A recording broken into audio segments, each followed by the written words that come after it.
আগামী নির্বাচন হবে দেশের ইতিহাসের সর্বোত্তম, বললেন প্রধান উপদেষ্টা। গড়বে অবাধ, সুষ্ঠু, অংশগ্রহণমূলক হওয়ার মাইলফলক। প্রধানমন্ত্রীর নয়, মন্ত্রিপরিষদ শাসিত সরকার চায় এনসিপি। সংবিধান পরিবর্তনের দাবি, জাতীয় ঐক্যমত্যই লক্ষ্য, জানালেন আলী রিয়াজ। গণতন্ত্র চাপিয়ে দেওয়ার বিষয় নয়, চর্চা করতে হয়, বলছে বিএনপি। জন আকাঙ্ক্ষা পূরণে অন্তর্বর্তী সরকারকে আন্তরিক হওয়ার আহ্বান। দেশের পূর্ব সীমান্তে দেখা দিয়েছে আরাকান আর্মির ভয়, প্রায় ধরে নিয়ে যাচ্ছে বাংলাদেশি জেলেদের, পুঁতে রাখা মাইনে হতাহত অনেকে। কুষ্টিয়ায় বন্ধের সাইনবোর্ড ঝুলিয়ে চলছে শতাধিক অবৈধ ইটভাটা, অবাধে পোড়ানো হচ্ছে কাঠ, ব্যবহার করা হচ্ছে কৃষি জমির মাটি। গাজায় তীব্র হচ্ছে ইসরায়েলি আগ্রাসন, হামলায় প্রাণ গেছে অন্তত 54 ফিলিস্তিনির, আরও সেনা মোতায়েনের হুমকি নেতানিয়াহুর। এবং সিলেটে প্রথম টেস্টে জিম্বাবুয়ের বিপক্ষে টস জিতে ব্যাটিংয়ে বাংলাদেশ, নতুন বাংলাদেশ দেখার প্রত্যয় শান্ত, লড়তে প্রস্তুত জিম্বাবুয়ে। দেখছিলেন শিরোনাম সংবাদ সকালের সঙ্গে আছি আমি ইশিকা আজিজ। আগামী জাতীয় নির্বাচন হবে দেশের ইতিহাসের সর্বোত্তম, এমনটাই জানালেন প্রধান উপদেষ্টা ডক্টর মোহাম্মদ ইউনূস। শনিবার রাষ্ট্রীয় অতিথি ভবন যমুনায় এশিয়ান নেটওয়ার্ক ফর ফ্রি ইলেকশনসের একটি প্রতিনিধি দলের সঙ্গে সাক্ষাতে এই কথা বলেন তিনি। জানান, আসন্ন নির্বাচন হবে অবাধ, সুষ্ঠু ও অংশগ্রহণমূলক, যা দেশের গণতান্ত্রিক যাত্রায় মাইলফলক হিসেবে বিবেচিত হবে। প্রতিনিধি দলে ছিলেন সংস্থার নির্বাহী পরিচালক ব্রিজা রোসালেস, বাংলাদেশ নির্বাচন ও গণতন্ত্র কর্মসূচির পরামর্শক মেহবুচয়, senior program officer Tharindu Abeyratne, program officer Ayan Rahman Khan এবং প্রোগ্রাম অ্যাসোসিয়েট আফসানা আমে। এ সময় স্বচ্ছ ও বিশ্বাসযোগ্য নির্বাচন আয়োজনের লক্ষ্যে সংশ্লিষ্টদের সঙ্গে কাজ চালিয়ে যাওয়ার আশা জানান তারা।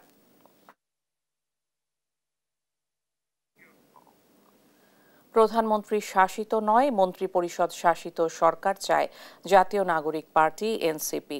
জাতীয় ঐক্যমত্য কমিশনের সঙ্গে সংলাপে দলটির পরামর্শ, এক ব্যক্তি যেন দুবারের বেশি প্রধানমন্ত্রী ও রাষ্ট্রপতি হতে না পারেন। সংবিধানে আদৌ কোনো মূলনীতি থাকা দরকার কিনা এ নিয়ে প্রশ্ন তুলে গণভোটের দাবি জানিয়েছে এনসিপি। জান্নাতুল মোহনার প্রতিবেদন। শনিবার জাতীয় সংসদ ভবনের এলডি হলে জাতীয় ঐকমত্য কমিশনের সঙ্গে সংলাপে সংস্কার কমিশনগুলোর 166টি সুপারিশের উপর মতামত তুলে ধরে জাতীয় নাগরিক পার্টি এনসিপি। প্রধানমন্ত্রীর ক্ষমতার ভারসাম্য, দ্বিকক্ষ বিশিষ্ট সংসদ, সংরক্ষিত নারী আসন, অর্থ বিল এবং সরকারের প্রতি অনাস্থা বাদে অন্যান্য বিষয়ে 70 নম্বর অনুচ্ছেদ সংস্কারে বিশেষ জোর দেয় দলটি। কোনো ব্যক্তির পরিবর্তন নয়। এদিন বিকেল 4:45টায় বৈঠক মুলতবি হয়। এনসিপির আহ্বায়ক নাহিদ ইসলাম বলেন, নতুন করে অনেকগুলো বিষয়ে একমত হয়েছেন তারা। দুইবারের বেশি প্রধানমন্ত্রী হতে পারবে না, টার্ম লিমিট থাকবে 2 বার সর্বোচ্চ।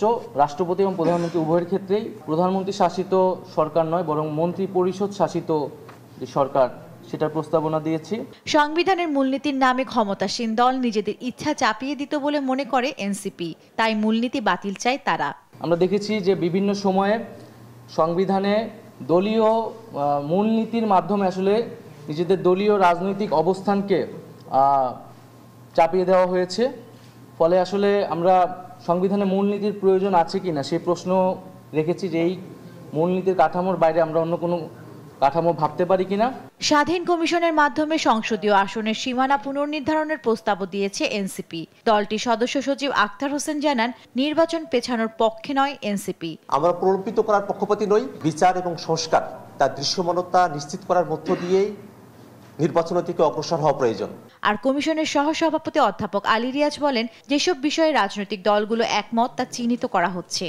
সংস্কার কমিশনগুলোর পক্ষ থেকে যে প্রস্তাবগুলো দেওয়া হয়েছে, সুপারিশ, সেগুলোর মধ্যে আপনাদের কিছু একমত আছে, কিছু ভিন্ন মত আছে। আমরা সেই একমতের জায়গাগুলোকে চিহ্নিত করতে পেরেছি, আমরা সেগুলি নিয়ে অগ্রসর হব। পাশাপাশি যে সমস্ত জায়গায় আপনারা আংশিকভাবে একমত কিংবা ভিন্ন মত, সেগুলি নিয়ে আজকে আমরা আলোচনা করব এবং আলোচনা প্রয়োজনে অব্যাহত থাকবে। কারণ আমরা চাই যে জাতির যে আকাঙ্ক্ষা, সেই আকাঙ্ক্ষার জায়গায় একটি জাতীয় সনদ তৈরি করতে। রোববার বিএনপির সঙ্গে আবারও বৈঠকে বসবে ঐকমত্য কমিশন। 23 এপ্রিল জামায়াত ইসলামীর মতামত নেওয়া হবে, পরে ধারাবাহিকভাবে অন্যান্য দলের সঙ্গেও বসবে কমিশন। নির্বাচনের আগে দলগুলোকে এসব বিষয়ে এক ছাতার নিচে আনার লক্ষ্য ঐকমত্য কমিশনের। জান্নাতুল মোহনা, দেশ টিভি, ঢাকা। গণতন্ত্র চাপিয়ে দেওয়ার বিষয় নয়, এর চর্চা করতে হয়, এমন মন্তব্য করেছেন বিএনপি মহাসচিব মির্জা ফখরুল ইসলাম আলমগীর। বলেন, ভারত, চীন, আমেরিকা নয়, দেশের ভবিষ্যৎ নির্ধারণ করবে এ দেশের জনগণই। শনিবার নর্থ সাউথ বিশ্ববিদ্যালয়ে আয়োজিত অনুষ্ঠানে এসব কথা বলেন তিনি। আর অর্থ উপদেষ্টা ডক্টর সালেহুদ্দিন আহমেদ বলেন, স্বল্প সময়ে সব সংস্কার সম্ভব নয়, তাই কিছু সংস্কার হাতে নেওয়া হয়েছে, যেখানে বেশি গুরুত্ব পেয়েছে ব্যাংকিং সেক্টর। নিয়াজ মোর্শেদের প্রতিবেদন। শনিবার সকালে রাজধানী নর্থ সাউথ বিশ্ববিদ্যালয়ের হলরুমে আয়োজন করা হয় রাষ্ট্রদূত সিরাজুল ইসলামের দূরদৃষ্টিতে ক্ষমতায়ন বাংলাদেশ নেতৃত্ব শীর্ষক আলোচনা সভা। বক্তারা বলেন, দেশ সামনের দিকে এগিয়ে যাচ্ছে, তবে সবাইকে ঐক্যবদ্ধ থাকতে হবে। Government, they have to understand that what is the future need of this country. The future need of this country is to focus on the right direction of transforming the youth generation. অনুষ্ঠানে virtually যুক্ত হয়ে অর্থ উপদেষ্টা বলেন, স্বল্প সময়ে সব সংস্কার সম্ভব নয়, তবে ব্যাংকিং খাতকে গুরুত্ব দিয়ে বেশ কিছু সংস্কার কার্যক্রম হাতে নেওয়া হয়েছে। We are trying to reform some of the sectors.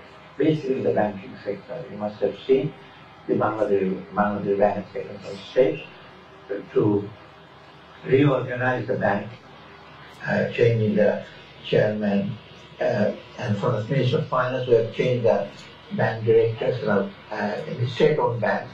আর বিএনপি মহাসচিব বলেন, ভারত, চীন, আমেরিকা এসে দেশের ভবিষ্যৎ গড়ে দিতে পারবে না, নিজেদের ভবিষ্যৎ নিজেদেরই তৈরি করতে হবে। দেশটা আমাদের, এর ভবিষ্যৎ আমাদেরকে নির্মাণ করতে হবে।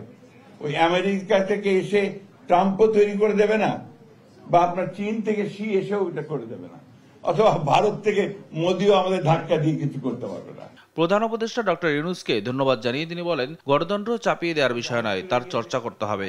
একটা কথা খুব জোর দিয়ে বলতে চাই, গণতন্ত্রের কোনো বিকল্প নেই এবং গণতন্ত্রকে চাপিয়ে দেওয়া যায় না। ইট ক্যানট বি ইম্পোজড। আপনি আমার উপরে চাপিয়ে দিলেন তা দেওয়া যাবে না, চর্চা করতে হবে। বিভিন্ন রাজনৈতিক দলের বক্তব্য আর টেলিভিশন টকশো দেখে জনগণ হতাশ হয়ে পড়েছে বলেও মন্তব্য করেন বিএনপি মহাসচিব প্রফেসর আব্দুল হান্নান চৌধুরী। নিয়াজ মোর্শেদ, দেশ টিভি, ঢাকা। রাজধানীর বনানীতে তুচ্ছ ঘটনাকে কেন্দ্র করে বেসরকারি বিশ্ববিদ্যালয়ে প্রাইম এশিয়ার শিক্ষার্থীদের বিবাদের জেরে ছুরিকাঘাতে একই বিশ্ববিদ্যালয়ের জাহিদুল ইসলাম পারভেজ নামে একজন নিহত হয়েছেন। এই ঘটনায় নিহতের মামা বাদী হয়ে বনানী থানায় মামলা করেছেন। নিহত পারভেজকে নিজেদের কর্মী দাবি করেছে জাতীয়তাবাদী ছাত্রদল। তারা অভিযোগ করেছে, বৈষম্য বিরোধী ছাত্র আন্দোলনের কয়েকজন এই হত্যাকাণ্ড ঘটিয়েছে। পুলিশ বলছে, সিসি ফুটেজ দেখে প্রকৃত দোষীদের গ্রেপ্তারের চেষ্টা চালানো হচ্ছে। মোহাম্মদ কামরুজ্জামানের ক্যামেরায় আরও জানাচ্ছেন এনআই নাহিদ।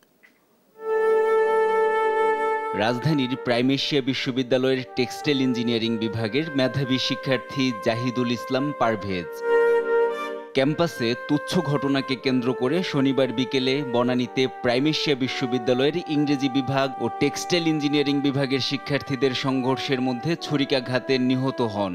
একই ঘটনায় আরও দুজন গুরুতর আহত হয়েছে। বাসার উদ্দেশ্যে রওনা হয়, তখনই রাস্তার ভিতর ভার্সিটির পাশেই টেস্টিডের সামনে তখন তার উপর অতর্কিত হামলা চালায়। এখানে ইংলিশ, ল এবং বিবিএ ডিপার্টমেন্টের 3 জন স্টুডেন্ট ছিল, আর ভিকটিম হয়েছে টেক্সটাইল স্টুডেন্টের। ওই 3 জন স্টুডেন্টই আসলে মানে হয়তো কিছু বহিরাগতর হয়তো সহায়তা নিয়ে এই ইনসিডেন্টটা ঘটিয়েছে। জাহিদুল ইসলাম পারভেজ হত্যার প্রতিবাদে শনিবার রাতে ঢাকা মেডিকেল কলেজ হাসপাতাল থেকে টিএসসি পর্যন্ত বিক্ষোভ মিছিল করেছে ছাত্রদল। বৈষম্য বিরোধী ছাত্র আন্দোলনের বনানী থানার কয়েকজনের নেতৃত্বে পরিকল্পিতভাবে তাকে হত্যা করা হয়েছে বলে অভিযোগ ছাত্রদলের। আমরা জেনেছি বৈষম্য বিরোধী ছাত্র আন্দোলনরা বেশ কয়েকজন উপস্থিত ছিল এবং তারা সবাই মিলে পরবর্তীতে পারভেজকে একা পেয়ে সেখানে উপর্যুপুরে হামলা করে। শুধু তাই নয়, আমরা জেনেছি পাশে যে বস্তির কিছু ছেলেপেলেকে নিয়ে আসা হয়েছে। এ ঘটনায় বনানী থানায় বাদী হয়ে হত্যা মামলা করেন নিহত পারভেজের মামারা। আমার বাগিনাকে যারা এই হত্যাকাণ্ডে জড়িত হয়েছে তাদের সকলকে আইনের আওতায় এনে দ্রুত শাস্তির ব্যবস্থা দাবি করছে। আসামিদের গ্রেপ্তারে অভিযান চলছে বলে জানান এ পুলিশ কর্মকর্তা। আসামির গ্রেপ্তারের চেষ্টা অব্যাহত আছে। আমার থানা থেকে 2টা টিম কাজ করছে আসামি গ্রেপ্তারের জন্য, এবং আমাদের সিনিয়র সাদের কনসাল্ট, আমাদের ডিবি, আরও অনেক সংস্থা আমাদের আসামি গ্রেপ্তারের জন্য আমাদের অভিযান অব্যাহত আছে। মরদেহ ময়নাতদন্তের জন্য ঢাকা মেডিকেল কলেজ হাসপাতালে পাঠানো হয়েছে। এনআই নাহিদ, দেশ টিভি, ঢাকা। বিশ্বজুড়ে পালিত হচ্ছে ইস্টার সানডে। পিছিয়ে নেই রাশিয়া ও ইউক্রেনও নানা রীতি রেওয়াজ মেনে ইস্টার পালনে ব্যস্ত সময় পার করছে মস্কো ও কিয়েভবাসী। খ্রিস্টান ধর্মাবলম্বীদের গুরুত্বপূর্ণ উৎসবগুলোর একটি ইস্টার সানডে। এটি শুধুই উৎসব নয়, বরং একটি বিশ্বাস ও মানবতার প্রতীক, যা উদযাপিত হয় যীশু খ্রিস্টের মৃত্যুর 3 দিন পর তাঁর পুনরুত্থানের স্মরণে। যুদ্ধবিরতি ঘোষণা দিয়ে এই উৎসবে অংশ নিয়েছেন রাশিয়ার প্রেসিডেন্ট ভ্লাদিমির পুতিনও। ইউক্রেনেও চলছে ইস্টার উদযাপন।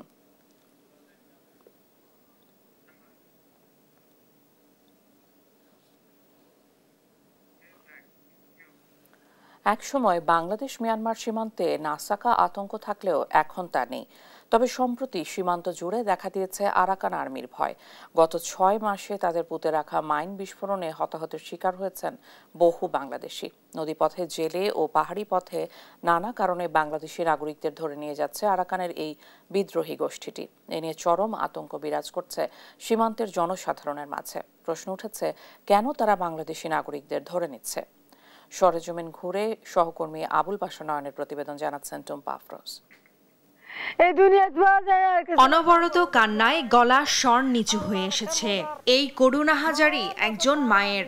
নিজেদের বাগান পাহারার সময় ছেলে মফিজুর রহমানকে ধরে নিয়ে যায় মিয়ানমারের বিদ্রোহী গোষ্ঠী আরাকান আর্মি। 10 দিন পার হলেও ছেলেকে ফেরত না পেয়ে কান্নায় ভেঙে পড়েন এই মা। আহাজারি করে কেবলই ছেলেকে ফিরে পাওয়ার আকুতি তার। এই দুনিয়া কিছু না, তার বাবা যদি তোমার আনে দিত আল্লাহর কার হোদার গেল 10 এপ্রিল বাংলাদেশি নাগরিক মফিজুরকে একদল কাঠুরিয়ার সামনেই ধরে নিয়ে যায় আরাকান আর্মির সদস্যরা। বর্তমানে তার পরিবার সহ এলাকাবাসীর মাঝে চরম আতঙ্ক বিরাজ করছে।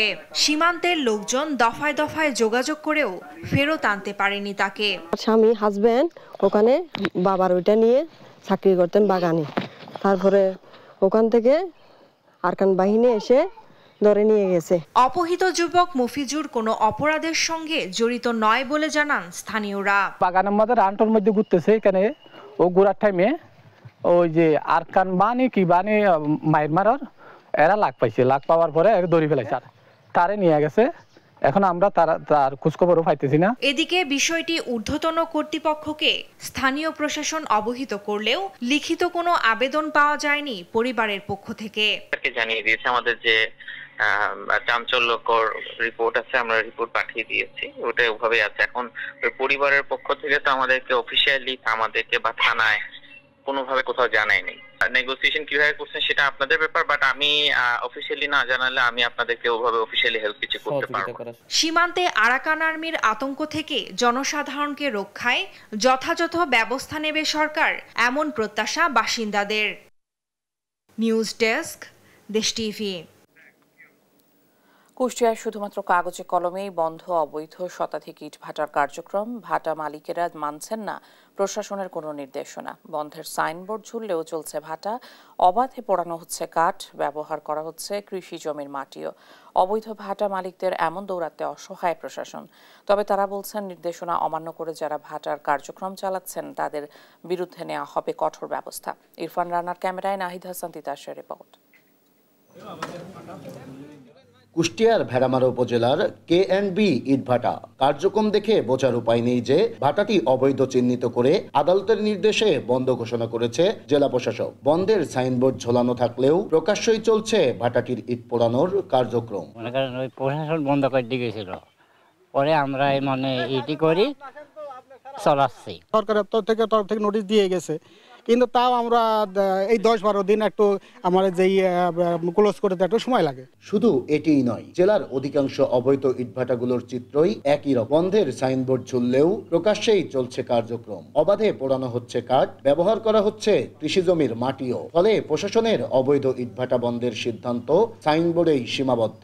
মালিক কিভাবে চলাচ্ছে সে মালিক জানে, আমরা তো জানি না। আমাদের ডাকেছে, আমরা কর্মতে আইছি। কেউ কি চায় যে হচ্ছে নিজের ক্যাশ দিয়ে ব্যবসা করি, মনে করেন যে এরকম ঝামেলা বা এগুলা করা। পরিবেশবিদ ও সচেতন নাগরিকরা বলছেন, অবৈধ ইটভাটা বন্ধে শুধু সাইনবোর্ড ঝুলিয়ে দায় সারলেই হবে না, করতে হবে নিয়মিত মনিটরিং এর ব্যবস্থাও। বিকল্প যেটা সেটা তৈরি না করে যদি এই ইটভাটা চালানো হয় তাহলে পরে তো এরকম অনিয়মে দেখাই যাবে। ভেতরে ভেতরে তারা ঠিকই তাদের কার্যক্রম চালিয়ে যাচ্ছে, এটা তো খুবই দুঃখজনক। অতএব এই বিষয়গুলো মনিটরিং করারও একটা ব্যবস্থা থাকা দরকার। তবে জেলা প্রশাসক বলছেন, নির্দেশনা অমান্য করে যারা ভাটার কার্যক্রম চালাচ্ছে তাদের বিরুদ্ধে নেওয়া হবে কঠোর ব্যবস্থা।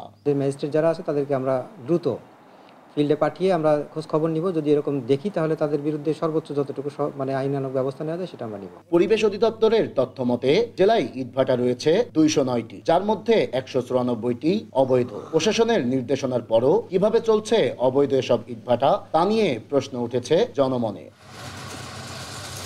নাহিদ হাসান তিতাস, দেশ টিভি, কুষ্টিয়া। জুলাই আগস্টে বৈষম্যবিরোধী ছাত্র আন্দোলন চলাকালে গণহত্যার অভিযোগে গ্রেপ্তার মন্ত্রী প্রতিমন্ত্রীদের হাজির করা হচ্ছে আন্তর্জাতিক অপরাধ ট্রাইব্যুনালে। সেখানে রয়েছেন সহকর্মী সাবরিনা মজুমদার। সরাসরি চলে যাচ্ছি তার কাছে। সাবরিনা, আপনার কাছে সর্বশেষ কি তথ্য রয়েছে আমাদের জানাবেন। ইশিকা, আপনি এখন দেখতেই পাচ্ছেন যে আজকে আন্তর্জাতিক অপরাধ ট্রাইব্যুনালে 19 জন অভিযুক্তকে আসলে এখানে আদালতে হাজির করা হয়েছে। সেটি 19 জনের মধ্যে হচ্ছে আওয়ামী লীগের যে নেতাকর্মীরা যারা ছিলেন তারাও, এবং সেই সাথে 2 জন পুলিশ কর্মকর্তা অর্থাৎ হচ্ছে সাবেক আইজিপি আব্দুল আল মামুন এবং জিয়াউল হাসানকেও আজকে সাবেক এনটিএমসি মহাপরিচালককেও আজকে হাজির করা হবে। ইতোমধ্যে এখন পর্যন্ত 19 জনের মধ্যে আসলে 15 জনকে আসলে হাজির করা হয়েছে। প্রথমে আসলে আসেন এখানে ডক্টর দীপুমণি, এবং দীপুমণি আসার পর একে একে আসেন হচ্ছে শাহজাহান খান, এবং এর পরবর্তীতে হচ্ছে হাসানুল হক ইনু, এরপর জুনায়েদ আহমেদ পলক, জাহাঙ্গীর আলম চৌধুরী এবং সেই সাথে সাবেক আইজিপি আব্দুল আল মামুনকেও হাজির করা হয়েছে। এবং এরই মধ্যে চলে আসছেন সাবেক বিচারপতি হচ্ছে শামসুদ্দিন মানিক, এবং সেই সাথে কামরুল ইসলাম, আমির হোসেন আমু, এবং সেই সাথে এখনো হচ্ছে সকাল 10টা থেকেই আসলে হাজির করার কথা রয়েছে, এবং সকাল 10টাতে 3টি গাড়িতে করে হচ্ছে তারা একে একে হচ্ছে হাজির করা হয়। এবং আমরা প্রথমে যেটি দেখতে পাই যে শাহজাহান খান এসে বিভিন্নভাবে হচ্ছে বলেছেন যে গণমাধ্যমে হচ্ছে সামনে যখন দেখেছেন তখন তিনি বলেছেন যে তারা হচ্ছে কেন হচ্ছে তারা রাজাকারদের হচ্ছে বিচার করেছিল, তাদের নাকি সেই অবস্থা। এবং পরবর্তীতে আমরা দেখতে পাই যে আমির হোসেন আমু হচ্ছে তিনিও এসেছেন, এবং সেই সাথে হচ্ছে এখন হচ্ছে আপনি দেখতে পাচ্ছেন যে একটু আগে হচ্ছে আনিসুল হক যে আইনমন্ত্রী ছিলেন, সাবেক আইনমন্ত্রী, তাকেও হাজির করা হয়েছে। এবং আপনি এখন দেখতে পাচ্ছেন যে একে একে কিন্তু যারা বাকি আছে তাদেরকেও আসলে হাজির করা হচ্ছে। এবং আজকে আন্তর্জাতিক অপরাধ ট্রাইব্যুনালের প্রসিকিউশন তারা হচ্ছে 2 মাসে তদন্ত প্রতিবেদন দাখিলের সময় নিয়েছিলেন। তো আজকে হচ্ছে শুনানিতে হয়তোবা তারা আরো কিছুদিন সময় দিবে, এবং তদন্ত প্রতিবেদন তারা যেটি বলেছিলেন যে তারা যেহেতু আওয়ামী লীগের সরাসরি সম্পৃক্ততা রয়েছে, আওয়ামী লীগ নেতাকর্মীরা যারা ছিলেন তাদের নির্দেশেই আসলে এই জুলাই আগস্ট গণহত্যায় যে সংঘটিত যে গণহত্যা হয়েছে সেগুলো তারা ঘটিয়েছে, এবং তাদের সেই জন্য তারা হচ্ছে একটু সময় নিচ্ছেন যে তাদের বিরুদ্ধে একদম কঠোর এভিডেন্স তারা যাতে কালেক্ট করে একদম আদালতের প্রসিকিউশনে আসলে দিতে পারেন। এখনো আপনি দেখতে পাচ্ছেন যে আসামিদের কিন্তু হাজির করা হয়েছে, এবং কাঠ করাতে হচ্ছে যে তারা কিন্তু হচ্ছে যে সেই ইতোমধ্যে হচ্ছে একটু আগেও হচ্ছে আনিসুল হক এবং তৌফিক ইলাহি এদেরকেও হাজির করা হয়েছে। এবং সেই সাথে এখন হচ্ছে আপনি দেখতে পাচ্ছেন যে কাকে হচ্ছে এখন আদালতে নামানো হবে সেটির জন্য হচ্ছে পুলিশ এবং তারা দাঁড়িয়ে আছে, এবং পুলিশেরও কিন্তু সেই সাথে হচ্ছে নিরাপত্তা রয়েছে। এবং একে একে হাজির করার পর 12টার দিকে হচ্ছে বিচারপতিরা যখন আসবেন তখন হচ্ছে শুনানি শুরু হবে। এবং শুনানিতে আমরা যতটুকু চিফ প্রসিকিউটরের কাছ থেকে শুনেছি সেটি হচ্ছে যে তারা হচ্ছে তদন্ত প্রতিবেদনের জন্য সময় নেবেন। এবং সেই সাথে আমি আরেকটি যেটি গুরুত্বপূর্ণ জিনিস যেটা জানিয়ে দিতে চাই সেটি হচ্ছে কালকে আপনি দেখেছিলেন যে হচ্ছে ইন্টারপোলে 12 জনের বিরুদ্ধে হচ্ছে রেড নোটিশ জারির জন্য এনসিবি পুলিশের তদন্ত সংস্থাও কিন্তু জন্য হচ্ছে একটি আলাদা মামলা হবে শেখ হাসিনার বিরুদ্ধে। তো যখন শুনানি হবে তখন আমরা আপনাকে জানাতে পারবো যে হচ্ছে শুনানিতে প্রসিকিউশন কি বলেছেন এবং ট্রাইব্যুনাল কি নির্দেশ দিয়েছেন। তো এই ছিল সর্বশেষ খবর আন্তর্জাতিক অপরাধ ট্রাইব্যুনাল থেকে। ইশিকা। সাবরিনা, অনেক ধন্যবাদ আপনাকে। আন্তর্জাতিক অপরাধ ট্রাইব্যুনাল থেকে বিস্তারিত জানছিলাম সহকর্মীর কাছে। এদিকে জাতীয় সংসদের এলডি হলে আজ ফের ঐকমত্য কমিশনের সাথে বৈঠকে বসবে বিএনপি। বৈঠকের সর্বশেষ তথ্য জানাতে আমাদের সঙ্গে সরাসরি যুক্ত হচ্ছেন সহকর্মী সাইফুল রিপন। সাইফুল, সেখানে বৈঠক সম্পর্কে কি জানতে পেরেছেন জানাবেন। ইশিকা, সংস্কার কমিশনগুলোর যেই সংস্কার প্রস্তাবনাগুলো দেয়া হয়েছিল এবং সেগুলোর উপরে কিন্তু রাজনৈতিক দলগুলোর মতামত নেওয়া হয়েছে এবং বেশ কিছু বিষয় নিয়ে কিন্তু বিএনপির পর্যবেক্ষণ রয়েছে এবং এই পর্যবেক্ষণগুলো নিয়ে প্রথম পর্যায়ে দ্বিতীয় পর্যায়ের যে বৈঠকগুলো অনুষ্ঠিত হয়েছে তার প্রথম বৈঠকটি অনুষ্ঠিত হয়েছে গেল 17 তারিখে এবং সেখানে কিন্তু সংবিধান এবং বিচার বিভাগের সংস্কার নিয়ে বিভিন্ন আলোচনা হয়েছে এবং যেখানে নৈবেত্তিক পদ্ধতিতে বিভিন্ন বিষয় নিয়ে প্রস্তাবনার পক্ষে বিপক্ষে মতামত চাওয়া হয়েছে, কিন্তু বিএনপির পক্ষ থেকে কিন্তু জানানো হয়েছে অনেকগুলো বিষয় আছে যে বিষয়গুলো আসলে নৈবেত্তিক পদ্ধতিতে তাদের মতামত জানানো সম্ভব না, এগুলো নিয়ে আরো পর্যালোচনার প্রয়োজন আছে এবং এই সংস্কারগুলো নিয়ে যেই পরবর্তীতে যেই আরো অগ্রগতি, সেই অগ্রগতির অংশ হিসেবেই আজকের দ্বিতীয় ধাপের এই আলোচনা অনুষ্ঠিত হতে যাচ্ছে। ইতিমধ্যে বিএনপির পক্ষ থেকে প্রতিনিধি দলের একজন সদস্য ব্যারিস্টার রুহুল কুদ্দুস কাজল তিনি উপস্থিত হয়েছেন। তার কাছে আমরা জানতে চাইবো যে আজকে মূলত যে বৈঠকটি অনুষ্ঠিত হচ্ছে সেই বৈঠকটির মাধ্যমে আপনারা কি ধরনের প্রস্তাবনা আপনাদের পক্ষ থেকে তুলে ধরতে আছেন এবং ঐকমত্য কমিশনের সাথে আপনাদের এই ঐকমত্যের জায়গাটা আসলে কতটুকু এগুলো? দেখুন, আসলে দ্বিতীয় দিনের মতো আজকে বিএনপির পক্ষ থেকে অর্থাৎ ঐকমত্য কমিশনের সঙ্গে বিএনপির যে প্রতিনিধি দলের দ্বিতীয় দিনের বৈঠক হবে আজকে। গতকাল অর্থাৎ গত সেশনে আমরা অনেকগুলো বিষয় আলোচনা করেছি, তার মধ্যে উল্লেখযোগ্য ছিল সংবিধানের প্রস্তাবনা, রাষ্ট্র পরিচালনার মূলনীতি, মৌলিক অধিকার, মানুষের মৌলিক অধিকার, এই সমস্ত বিষয়গুলোর পাশাপাশি আমরা আলোচনা করেছিলাম যে দ্বিকক্ষ বিশিষ্ট পার্লামেন্ট এবং পার্লামেন্টের সদস্য কত হবে, নারী সদস্যদেরকে কিভাবে অন্তর্ভুক্ত করা হবে, আর বিচার বিভাগের ব্যাপারে আমরা বিচার বিভাগের অ্যাপয়েন্টমেন্ট, প্রধান বিচারপতি এবং বর্তমানে যে উচ্চ আদালতে বিচারকদের নিয়োগের নীতিমালা, এই সমস্ত বিষয়গুলো নিয়ে আমরা আলোচনা করেছিলাম। আমরা আজকে সংবিধানের অন্যান্য যে সমস্ত বিষয়, যে সমস্ত সংশোধনীগুলো বিষয়, সেগুলো বিষয়ে আমরা আজকে আলোচনা করব। আমার মনে হয় আমাদের প্রতিনিধি দলের নেতা ইতিমধ্যে পৌঁছে গেছেন। আমার মনে হয় যে আপনারা তার কাছ থেকে আরো বিস্তারিত জানতে পারবেন। আমরা যেটা মনে করি যে আজকে মূলত যে সংসদ রাষ্ট্র পরিচালনার জন্য প্রেসিডেন্ট এবং প্রধানমন্ত্রী যে ভারসাম্য, তাদের ক্ষমতার যে ভারসাম্য, আমাদের ন্যাশনাল কনস্টিটিউশনাল কাউন্সিল যেটা গঠন, সে বিষয়ে আমাদের মতামত, বক্তব্য এগুলো আমরা উপস্থাপন করব বলে মনে করি। আপনাকে অসংখ্য ধন্যবাদ ইশিকা। এই ছিল আজকের বৈঠক। বেলা 11টায় শুরু হওয়ার কথা রয়েছে। ইতিমধ্যে বিএনপির প্রতিনিধি দলের সদস্যরা আসতে শুরু করেছেন এবং আনুষ্ঠানিক বৈঠকের পরেই বিস্তারিত আরো তুলে ধরা যাবে। ইশিকা। সাইফুল, অনেক ধন্যবাদ আপনাকে। জাতীয় সংসদের এলডি হল থেকে বিস্তারিত জানছিলাম সহকর্মীর কাছে। দেখছেন সংবাদ সকাল।